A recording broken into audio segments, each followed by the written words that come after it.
Salam sejahtera dan selamat hari Sabat untuk kita semua. Mari kita tunduk kepala dan kita berdoa untuk mempelajari firman Tuhan. Bapa kami di surga, kami berterima kasih di hari Sabat yang diberkati ini. Kami rindu untuk belajar lagi firman-Mu. Biar kiranya kuasa Roh Kudus akan memberikan pengertian menjadi bagian kami semua. Dalam nama Tuhan Yesus kami persembahkan doa ini. Amin.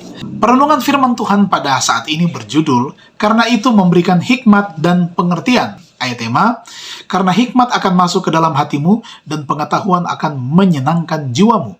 Kebijaksanaan akan memelihara engkau, kepandaian akan menjaga engkau." Amsal 2 ayat 10 dan 11. Kita ikuti akan penjelasannya. Nah, setiap orang mempunyai katanya kesempatan besar untuk menjadikan dirinya sesuai dengan pilihannya. Dia dapat menjangkau berkat-berkat kehidupan ini dan juga keadaan yang baka. Ia bisa saja membangun satu tabiat yang luhur sambil mendapat kekuatan yang baru pada setiap langkah.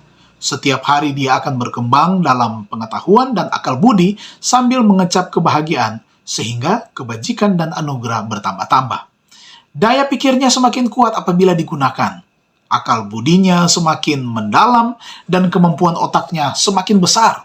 Kecakapan, pengetahuan, dan kebajikannya berkembang simetris menjadi kekuatan yang lebih besar. Nah, Kristus hanya memberikan pengetahuan yang dapat dimanfaatkan. Pengajarannya bagi manusia dibatasi kepada keperluan dari kondisi mereka sendiri dalam kehidupan yang praktis. Rasa ingin tahu yang mendorong orang datang kepadanya dengan pertanyaan yang bersifat mengungkit-ungkit itu tidak disetujuinya. Semua pertanyaan demikian dijadikannya sebagai ajakan yang hikmat, sungguh-sungguh, dan penting.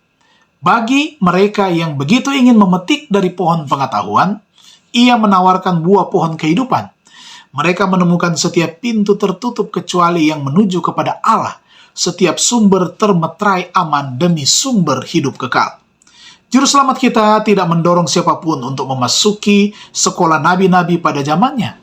Nah, dengan alasan bahwa pikiran mereka akan dicemarkan dengan istilah yang terus diulang-ulangi. Kata mereka, atau sudah dikatakan, kalau begitu mengapa kita harus menerima kata-kata manusia yang tidak pasti sebagai hikmat yang ditinggikan, sedangkan hikmat yang lebih besar dan lebih pasti ada di tangan kita? Karena yang abadilah yang memberikan hikmat. Darinya atau dari Tuhan datang wawasan dan pengetahuan. Hikmat akan masuk di pikiranmu dan pengetahuan akan menjadi kesenangan bagimu. Amsal 2 ayat 6 dan ayatnya yang ke-10.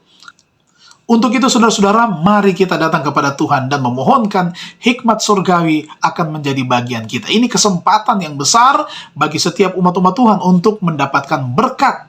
Setiap langkah kita akan menentukan apakah kita akan menggunakan akal budi dengan baik.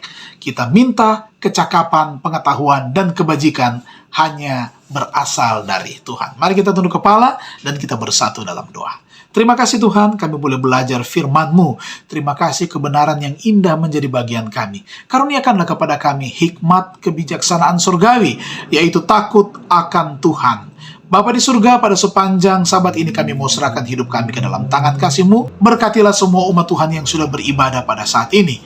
Secara khusus mendoakan seorang ibu di Manokwari, rencana pada bulan depan akan berangkat ke Manado. Biar kiranya boleh diberkati rencana ini, diberikan cuaca yang baik, agar perjalanan dapat ditempuh juga dengan baik.